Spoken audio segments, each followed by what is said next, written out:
Ultimately ਕੁਛ ਕੁ issue ਜਿਹੜੇ ਮੰਨ ਲਓ ਸਪੋਜ਼ ਸਾਡਾ ਇੱਕ ਮੇਰੇ ਖਿਆਲ 2365 ਜਾਂ 2364 ਟੀਚਰਾਂ ਦੀ ਭਰਤੀ ਹੈਗੀ ਆ। ਕੁਝ ਕੈਟਾਗਰਾਈਜ਼ ਕੀਤਾ ਤੁਸੀਂ ਵੀ ਆ ਪਹਿਲਾਂ ਕਰਦੇ? ਹਾਂ ਬਿਲਕੁਲ, ਮੈਂ ਏਜੀ ਨਾਲ ਵੀ ਮੀਟਿੰਗ ਕਰ ਲਈ, ਮੈਂ ਸੀਐਸ ਨਾਲ ਵੀ ਮੀਟਿੰਗ ਕਰ ਲਈ, ਔਰ ਅਸੀਂ ਬੇਸਿਕਲੀ ਕੁਛ ਇਸ਼ੂ ਇਹੋ ਜਿਹੇ ਹੈਗੇ ਆ ਜਿਹੜੇ ਕੋਟਾਂ ਦੇ ਵਿੱਚ ਹੈਗੇ ਆ, ਔਰ ਉਹਦੇ ਵਿੱਚ ਇੱਕ ਤਾਂ 7000 ਟੀਚਰ ਦੀ ਭਰਤੀ ਹੈਗੀ ਆ, ਇੱਕ ਜਿਹੜੀ ਇਹ 2500 ਟੀਚਰ ਦੀ ਭਰਤੀ ਹੈਗੀ ਆ। ਜਿਹੜੇ ਇਸ ਮਹਿਕਮੇ ਦੇ ਕੁਝ ਰੂਲਸ ਹੈਗੇ ਆ ਲੀਗੈਲਿਟੀਜ਼ ਨੂੰ ਪੂਰਾ ਕਰਨ ਲਈ, ਔਰ ਕੁਝ ਕੁ ਬੱਚੇ ਜਿਹੜੇ ਆ ਮੰਨ ਲਓ ਜਿਹੜੇ ਓਵਰਏਜ ਹੋ ਗਏ ਇਸ ਸਮੇਂ ਦੇ ਦੌਰਾਨ ਸੰਘਰਸ਼ ਕਰਦੇ ਹੋਏ ਜਾਂ ਕੁਛ ਇੱਦਾਂ ਦੀਆਂ ਸਮੱਸਿਆਵਾਂ ਦੇ ਦੌਰਾਨ ਉਹਨਾਂ ਦਾ ਸਮਾਂ ਬਹੁਤ ਬੀਤ ਗਿਆ। ਮੈਂ ਉਹਨਾਂ ਨੂੰ ਕਿਹਾ ਵੀ ਜਿੰਨੀ ਮੈਨੂੰ ਏਜ ਰਿਲੈਕਸੇਸ਼ਨ ਦੀ ਜ਼ਰੂਰਤ ਪਈ ਮੈਂ ਦੇ ਦੂੰ।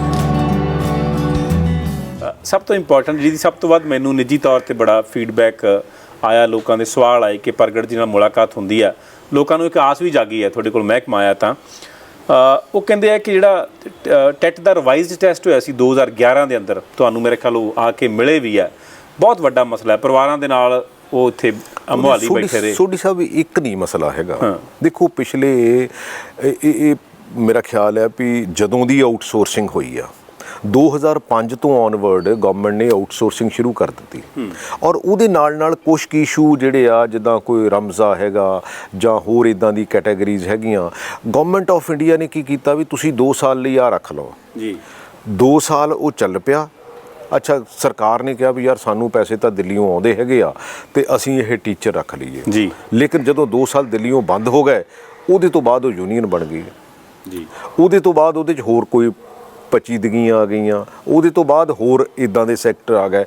ਮੇਰਾ ਖਿਆਲ ਹੈ ਵੀ ਜਿੱਦਣ ਦਾ ਬਣਿਆ 50 ਕੁ ਜਥੇਬੰਦੀਆਂ ਨੂੰ ਆਲਮੋਸਟ ਮਿਲ ਚੁੱਕਿਆ ਜੀ, and we are very positive ਕਿ ਇਹਦੇ 'ਚ ਜਿੰਨਾ ਬੈਸਟ ਪੋਸੀਬਲ ਹੋ ਸਕਦਾ, ਕਿਉਂਕਿ ਬੱਚੇ ਤਾਂ ਸਾਡੇ ਹੀ ਆ ਨਾ, ਬੱਚੇ ਤੁਹਾਡੇ। ਔਰ ਵੈਸੇ ਵੀ ਪ੍ਰਗਟ ਜੀ ਜੇ ਸਾਡੇ ਮੁਲਕ ਦਾ ਅਧਿਆਪਕ ਹੀ ਸੰਤੁਸ਼ਟ ਨਹੀਂ ਹੈਗਾ, ਸੈਟਿਸਫਾਈਡ ਨਹੀਂ, ਫਿਰ ਉਹਦਾ ਹੀ ਭਵਿੱਖ ਨਹੀਂ ਬਣਿਆ ਤੇ ਫਿਰ ਵਿਦਿਆਰਥੀਆਂ ਦਾ ਕੀ ਬਣਨਾ?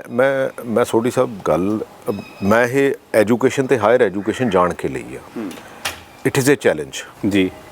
ਮੈਂ ਨਾਰਮਲੀ ਇਹਨੇ ਇਸ ਮਹਿਕਮੇ ਤੋਂ ਲੋਕੀ ਭੱਜਦੇ ਆ ਜੀ, ਭੱਜਦੇ ਇਸ ਕਰਕੇ ਆ ਭਈ ਕਿਉਂਕਿ ਬਹੁਤ ਸਮੱਸਿਆਵਾਂ ਹੈਗੀਆਂ, ਬਹੁਤ ਸਮੱਸਿਆਵਾਂ, ਸਭ ਤੋਂ ਵੱਧ ਧਰਨੇ ਇਸੇ ਮਹਿਕਮੇ, ਕਿਉਂਕਿ ਬੱਚਾ ਅਸੀਂ ਪ੍ਰਾਇਮਰੀ ਤੋਂ ਲੈ ਕੇ ਐਜੂਕੇਸ਼ਨ ਦੇ ਉਸ ਪੜਾਅ ਤੱਕ, ਉਦੋਂ ਗਾਂ ਹਾਇਰ ਐਜੂਕੇਸ਼ਨ ਦੇ ਪੜਾਅ ਤੱਕ, ਔਰ ਉਹਦੇ ਤੋਂ ਬਾਅਦ ਉਹਦੀ ਜਿਹੜੀ ਡਿਗਰੀ ਆ ਉਹ ਜੇ ਉਹਦੀ ਉਹ ਇੰਪਲੋਏਬਿਲਿਟੀ ਹੈ ਨਹੀਂ ਜੀ, ਜੇ ਉਹ ਮਾਰਕੀਟ ਦੇ ਵਿੱਚ ਉਹਨੂੰ ਟੇਕਰੀ ਕੋਈ ਹੈ ਨਹੀਂ, ਫਿਰ ਇਹਦਾ ਮਤਲਬ ਕਿਤੇ ਨਾ ਕਿਤੇ we are at default, we are at fault.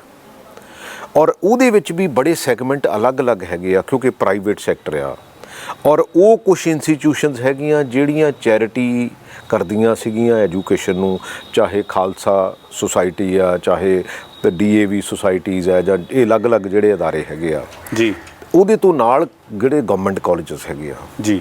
ਸੋ ਦੇਰ ਆਰ ਐਕਚੁਅਲੀ ਕੀ ਹੋਇਆ ਕਿ ਇੱਕ ਪ੍ਰਾਈਵੇਟ ਸੈਕਟਰ ਆ ਗਿਆ ਜੀ, ਇੱਕ ਸਰਕਾਰੀ ਸੈਕਟਰ ਆ ਗਿਆ। ਹੁਣ ਸਰਕਾਰੀ ਸੈਕਟਰ ਤੇ ਪ੍ਰਾਈਵੇਟ ਸੈਕਟਰ ਦੇ ਵਿੱਚ ਜੇ ਅਸੀਂ ਬੱਚਿਆਂ ਨੂੰ, ਕਿਉਂਕਿ ਰਾਈਟ ਟੂ ਐਜੂਕੇਸ਼ਨ ਐਕਟ ਜਿਹੜਾ ਹੈਗਾ ਉਹ ਕਹਿੰਦਾ ਵੀ ਸਾਰਿਆਂ ਨੂੰ ਤੁਸੀਂ ਪੜ੍ਹਾਉਣਾ ਵੀ ਚਾਹੀਦਾ, ਕਿਉਂਕਿ ਜੇ ਪੜ੍ਹਾਈ ਨਾ ਹੋਈ ਤਾਂ ਸਾਡਾ ਜਿਹੜਾ ਯੂਥ ਹੈ ਉਹ ਸ਼ੇਪ ਅਪ ਨਹੀਂ ਹੋਊਗਾ। ਬਿਲਕੁਲ ਸਹੀ ਗੱਲ। ਸੋ ਉਹਦੇ ਲਈ ਤੁਹਾਨੂੰ ਇੱਕ ਯੂਨੀਫਾਰਮਿਟੀ ਹੋਣੀ ਚਾਹੀਦੀ ਆ, ਵੀ ਚਾਹੇ ਉਹ ਪ੍ਰਾਈਵੇਟ ਸੈਕਟਰ 'ਚ ਹੋਵੇ ਤੇ ਚਾਹੇ ਉਹ ਸਰਕਾਰੀ ਸੈਕਟਰ ਦੇ ਵਿੱਚ ਹੋਵੇ। ਇਸੇ ਤਰ੍ਹਾਂ ਹੀ ਕਾਲਜਸ ਦੇ ਵਿੱਚ ਆ, ਇਸੇ ਤਰ੍ਹਾਂ ਹੀ ਜਿਹੜੀਆਂ ਟੈਕਨੀਕਲ ਐਜੂਕੇਸ਼ਨਸ ਹੈਗੀਆਂ, ਇਸੇ ਤਰ੍ਹਾਂ ਹੀ ਜਿਹੜੀਆਂ ਸਾਡੀਆਂ ਟੈਕਨੀਕਲ ਜਿਹੜੀਆਂ ਡਿਗਰੀਜ਼ ਹੈਗੀਆਂ, ਲੇਕਿਨ ਉਹਦੇ 'ਚ ਗੈਪ ਬੜਾ ਹੈਗਾ। ਸੋ ਮੈਂ ਉਹਦੇ 'ਚ ਕੀ ਕਰ ਰਿਹਾ ਵੀ ਇਮੀਡੀਏਟਲੀ ਜਿਹੜੇ ਇੰਟਲੈਕਚੁਅਲਸ ਹੈ, ਜਿਹੜੇ ਬੇਸਿਕਲੀ ਐਜੂਕੇਸ਼ਨਿਸਟ ਹੈਗੇ ਆ, ਜਿਨ੍ਹਾਂ ਦਾ ਉਸ ਫੀਲਡ ਦਾ 40-40 50-50 ਸਾਲ ਦਾ ਤਜਰਬਾ, ਤਾਂ ਕਿ ਸਕੂਲ ਐਜੂਕੇਸ਼ਨ ਦੇ ਵਿੱਚ ਤੇ ਹਾਇਰ ਐਜੂਕੇਸ਼ਨ ਦੇ ਵਿੱਚ ਇੱਕ ਕਮੇਟੀ ਬਣਾ ਦਈਏ, ਇੱਕ ਉਹਨਾਂ ਦੀ ਸਾਂਝੀ ਕਮੇਟੀ ਬਣਾ ਦਈਏ ਵੀ ਅਸੀਂ ਇੱਕ ਬੱਚਾ ਪ੍ਰਾਇਮਰੀ ਸਕੂਲ ਤੋਂ ਲਿਆ, ਪ੍ਰਾਇਮਰੀ ਕਲਾਸ ਤੋਂ ਲਿਆ, ਤੇ ਉਹ ਜਦੋਂ ਗ੍ਰੈਜੂਏਟ ਜਾਂ ਪੋਸਟ ਗ੍ਰੈਜੂਏਟ ਬਣ ਕੇ ਨਿਕਲਦਾ ਤੇ ਉਹਦੇ ਬੇਸਿਕਲੀ ਪੱਲੇ ਕੀ ਆ ਜੀ, ਕਿਉਂਕਿ ਜੇ ਤਾਂ ਉਹ ਕੁਛ ਨਾ ਕੁਛ ਉਹਦੇ ਲਈ ਮਾਰਕੀਟ 'ਚ ਜਗ੍ਹਾ ਬਣਦੀ ਆ, ਫਿਰ ਤਾਂ ਉਸ ਐਜੂਕੇਸ਼ਨ ਦਾ ਫਾਇਦਾ ਹੈਗਾ। ਅਦਰਵਾਈਜ਼ ਅਸੀਂ ਉਹਦਾ ਕੋਈ ਹੋਰ ਸਾਨੂੰ ਮੈਥਡ ਲੱਭਣਾ ਪਊਗਾ, ਅਦਰਵਾਈਜ਼ ਇਹਨੂੰ ਅਸੀਂ ਬਹੁਤ ਜ਼ਿਆਦਾ ਦੇਰ ਤੱਕ ਕੈਰੀ ਫਾਰਵਰਡ ਨਹੀਂ ਕਰ ਸਕਦੇ ਜੀ।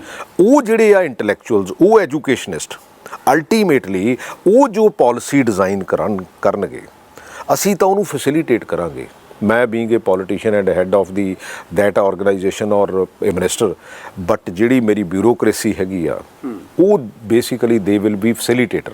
ਐਕਚੁਅਲੀ ਇਹਨਾਂ ਦੇ ਮਨ 'ਚ ਇੱਕ ਡਰ ਹੈਗਾ, ਜਿਹੜੇ ਧਰਨਿਆਂ ਤੇ ਬੈਠੇ ਆ ਜਾਂ ਜਿਹੜੇ ਨੌਕਰੀਆਂ ਨਹੀਂ ਲੱਗੇ ਰਿਵਾਈਜ਼ ਟੈਸਟ ਵਾਲੇ ਜਾਂ ਕਹਿ ਲਓ 2011 ਵਾਲੇ, ਉਹ ਕਹਿੰਦੇ ਵੀ ਸਰਕਾਰ ਦਾ ਸਮਾਂ ਥੋੜ੍ਹਾ ਰਹਿ ਗਿਆ, ਕੋਡ ਆਫ ਕੰਡਕਟ ਦੇ ਬਾਰੇ ਚਰਚਾ ਛੇਤੀ ਲੱਗ ਸਕਦਾ ਹੈ, ਕਹਿੰਦੇ ਰਹਿੰਦੇ 1.5-2 ਮਹੀਨਿਆਂ 'ਚ ਸਾਡਾ ਕੋਈ ਹੱਲ ਹੋ ਜੂ। ਦੇਖੋ ਅਲਟੀਮੇਟਲੀ ਕੁਛ ਕੁ ਇਸ਼ੂ ਜਿਹੜੇ ਮੰਨ ਲਓ ਸਪੋਜ਼ ਸਾਡਾ ਇੱਕ ਮੇਰੇ ਖਿਆਲ 2365 ਜਾਂ 2364 ਟੀਚਰਾਂ ਦੀ ਭਰਤੀ ਹੈਗੀ ਆ। ਕੁਝ ਕੈਟਾਗਰਾਈਜ਼ ਕੀਤਾ ਤੁਸੀਂ ਵੀ ਆ ਪਹਿਲਾਂ ਕਰਦੇ? ਹਾਂ ਬਿਲਕੁਲ, ਮੈਂ ਏਜੀ ਨਾਲ ਵੀ ਮੀਟਿੰਗ ਕਰ ਲਈ, ਮੈਂ ਸੀਐਸ ਨਾਲ ਵੀ ਮੀਟਿੰਗ ਕਰ ਲਈ, ਔਰ ਅਸੀਂ ਬੇਸਿਕਲੀ ਕੁਛ ਇਸ਼ੂ ਇਹੋ ਜਿਹੇ ਹੈਗੇ ਆ ਜਿਹੜੇ ਕੋਟਾਂ ਦੇ ਵਿੱਚ ਹੈਗੇ ਆ ਜੀ, ਔਰ ਉਹਦੇ ਵਿੱਚ ਇੱਕ ਤਾਂ 7000 ਟੀਚਰ ਦੀ ਭਰਤੀ ਹੈਗੀ ਆ, ਇੱਕ ਜਿਹੜੀ ਇਹ 2500 ਟੀਚਰ ਦੀ ਭਰਤੀ ਹੈਗੀ ਆ। ਇਹਦੇ ਨਾਲ ਹੀ ਸਾਡਾ ਮੇਰਾ ਖਿਆਲ ਹੈ ਕਿ 14-15 ਟੀਚਰ ਜਿਹੜਾ ਉਹ ਸੈਟਲ ਹੋ ਸਕਦਾ ਜੀ, ਕਿਉਂਕਿ ਇਹਨਾਂ ਨੇ ਕੀ ਕੀਤਾ, ਇਨ ਐਂਟੀਸਪੇਸ਼ਨ 4-5 ਟੀਚਰ ਦੀ ਬਦਲੀ ਕਰਤੀ ਵੀ ਉਹਨਾਂ ਨੇ ਜੁਆਇਨ ਕਰ ਜਾਣਾ, ਤਾਂ ਇਹਨਾਂ ਨੂੰ ਅਸੀਂ ਗਾਂ ਜਿਹੜਾ ਟਰਾਂਸਫਰ ਕਰ ਦਾਂਗੇ, ਜੋ ਇਹਨਾਂ ਦੀ ਟਰਾਂਸਫਰ ਪਾਲਿਸੀ ਸੀਗੀ। ਬਟ ਹੋਇਆ ਕਿ ਉਹ ਪਿੱਛੋਂ ਕੋਰਟ 'ਚ ਚਲੇ ਗਏ, ਉਹ ਜੁਆਇਨ ਨਹੀਂ ਕੀਤੇ, ਇਹਨਾਂ ਨੂੰ ਗਾਂ ਟਰਾਂਸਫਰ ਨਹੀਂ ਕੀਤਾ। ਸੋ ਇੱਕ ਤਾਂ ਇਹ ਬੇਸਿਕ ਇਸ਼ੂ ਹੈਗਾ। ਕੁਛ ਕੁ ਇਸ਼ੂ ਇਹਨਾਂ ਦੇ ਬਹੁਤ ਜਿਹੜੇ ਆ ਮਾਈਨਰ ਇਸ਼ੂ ਹੈਗੇ ਆ, ਜਿਹੜੇ ਤਾਂ ਐਡਮਿਨਿਸਟ੍ਰੇਟਿਵ ਲੈਵਲ ਤੇ ਹੋ ਸਕਦੇ ਆ, ਉਹ ਤਾਂ ਅਸੀਂ ਐਡਮਿਨਿਸਟ੍ਰੇਟਿਵ ਲੈਵਲ ਤੇ ਕਰਨੇ ਹੈਗੇ ਆ। ਇੱਕ ਅੱਧੀ ਉਮਾ ਦੀ ਵੀ ਜੱਜਮੈਂਟ ਆਈ ਆ, ਬੜੀ ਲੈਂਡਮਾਰਕ ਜੱਜਮੈਂਟ ਹੈਗੀ ਆ। ਸਾਨੂੰ ਕੋਰਟਾਂ ਦੇ ਵਿੱਚ ਉਹਦੇ ਵੱਲ ਨੂੰ ਵੀ ਦੇਖਣਾ ਪੈ ਰਿਹਾ ਵੀ ਹਾਂ ਵੀ ਉਹਦੀ ਇੰਟਰਪ੍ਰੀਟੇਸ਼ਨ ਜਿਹੜੀ ਆ ਕੋਰਟਸ ਕਿੱਦਾਂ ਕਰਦੀਆਂ ਹੈਗੀਆਂ। ਜਿਹੜੇ ਟੈਂਕੀਆਂ ਤੇ ਚੜੇ ਬੈਠੇ ਆ ਉਹਨਾਂ ਨੂੰ ਕੀ ਕਹਿਣਾ ਚਾਹੋਗੇ? ਮੈਂ ਤਾਂ ਜਿਹੜੇ ਚੜੇ ਸੀਗੇ ਮੈਨੂੰ ਉਹ ਵੀ ਮਿਲੇ ਹੈਗੇ ਆ, ਮੈਂ ਉਹਨਾਂ ਨੂੰ ਕਿਹਾ ਆ ਜਾਓ ਯਾਰ ਤੁਸੀਂ ਸਾਡੇ ਨਾਲ ਬਹਿ ਜਾਓ। ਮੈਂ ਸਾਰੇ ਡਿਪਾਰਟਮੈਂਟ ਦੇ ਅਫਸਰ ਬਿਠਾ ਕੇ, ਔਰ ਮੈਂ ਉਹਦੇ ਤੋਂ ਬਾਅਦ ਫਿਰ ਲੀਗਲ ਬੰਦੇ ਬਿਠਾ ਲਏ।